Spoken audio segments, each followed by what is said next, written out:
కొంతమంది గురించి ప్రత్యేకంగా నేను మాట్లాడాల్సిన అవసరం ఉంది. మొదటి వ్యక్తి మన పవర్ మంత్రి గొట్టిపాటి రవి గారు,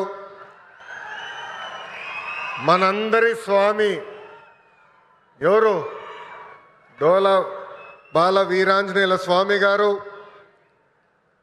బుడ్డోడని ఆయనే సెల్ఫ్గా చెప్పారు. బుడ్డోడైనా ఉగ్ర నరసింహ రూపం ఉంది.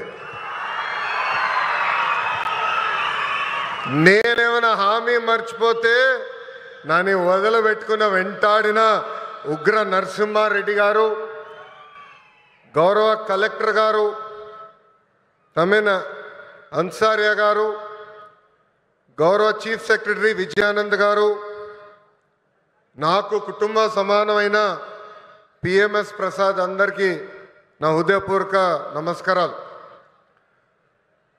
ఉమ్మడి ప్రకాశం జిల్లా అంటే నాకు మొదటి గుర్తు వచ్చేది పౌరుషం, ప్రేమ. ఇక్కడ ప్రజలకి పౌరుషం ఎక్కువ, ప్రేమ కూడా ఎక్కువ. ప్రకాశం జిల్లాకు టీడీపీ అన్నా, చంద్రబాబు నాయుడు గారన్నా పెద్ద ఎత్తున ప్రేమ ఉంది. 2019లో ఎదురుగాలి ఉన్నా మీరు 4 శాసనసభ్యుల్ని తెలుగుదేశం పార్టీలో గెలిపించారు. 2024 ఎన్నికల్లో 10 సీట్లు తెలుగుదేశం పార్టీని గెలిపించారు.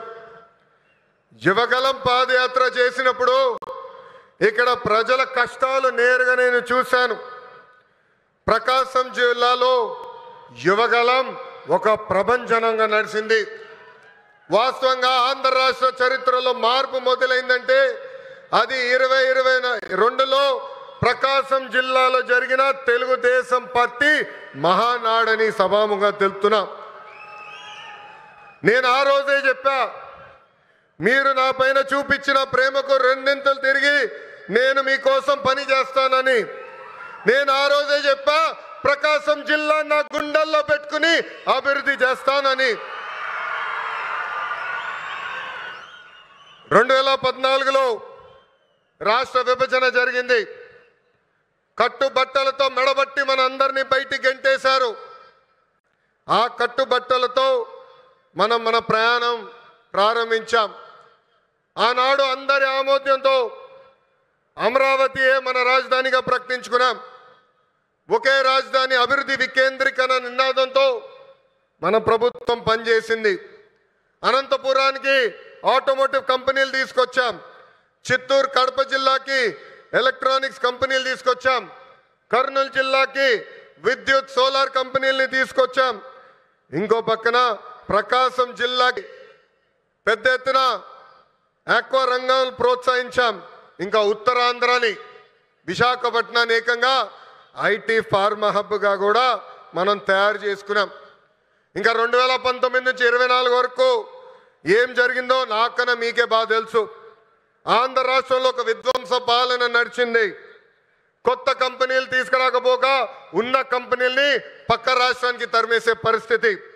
ఒక లూలు, అమర్ రాజా, హెచ్ఎస్బిసి లాంటి సంస్థల దగ్గర నుంచి చివరి జాకీ కంపెనీ దగ్గర నుంచి కూడా వాటాలు ఇవ్వలేదని వాళ్ళని తరిమేసే పరిస్థితి మనందరం చూసాం.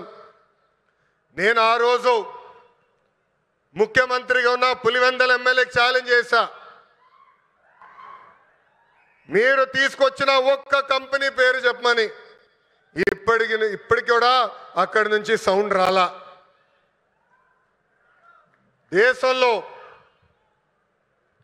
దేశంలో ఎప్పుడు జరిగిన విధంగా నేను పాదయాత్ర చేశా.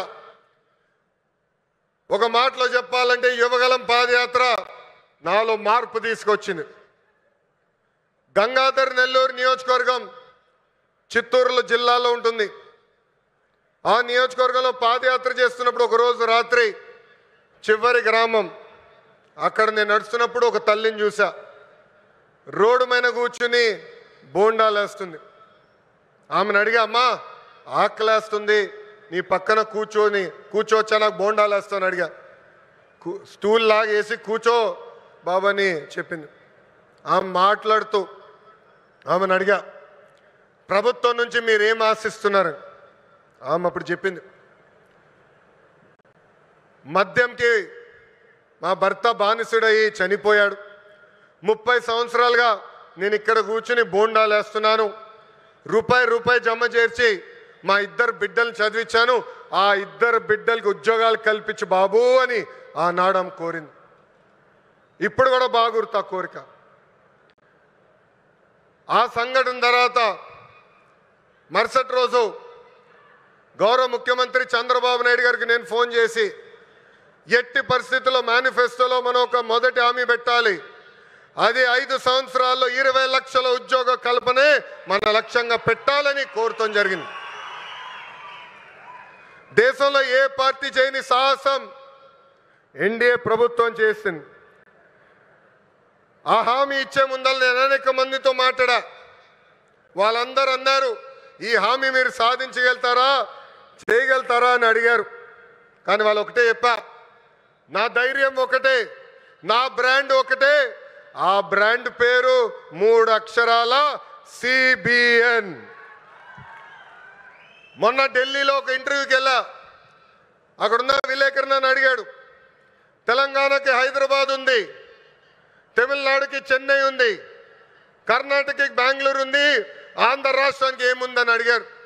అతన్ని ఒకటే చెప్పా, మాకు చంద్రబాబు నాయుడు గారు అని ఒక బ్రాండ్ ఉన్నాడు, అందుకే మా రాష్ట్రం రూపురేఖలు మేము మార్చబోతున్నామని. 2024 ఎన్నికల్లో సైకో పాలకుకు బాయ్ చెప్పి సైకిల్, గ్లాస్, కమలం పాలన మనందరం కలిసికట్టుగా తీసుకొచ్చాం. గెలిచిన మొదటి రోజు నుంచి ఉద్యోగాల వేట మొదలు పెట్టాం. ఇప్పటి వరకు 8 లక్షల కోట్ల పెట్టుబడులకు, తద్వారా 5 లక్షల మంది నిరుద్యోగ యువకులకు ఉద్యోగాలు కల్పించడానికి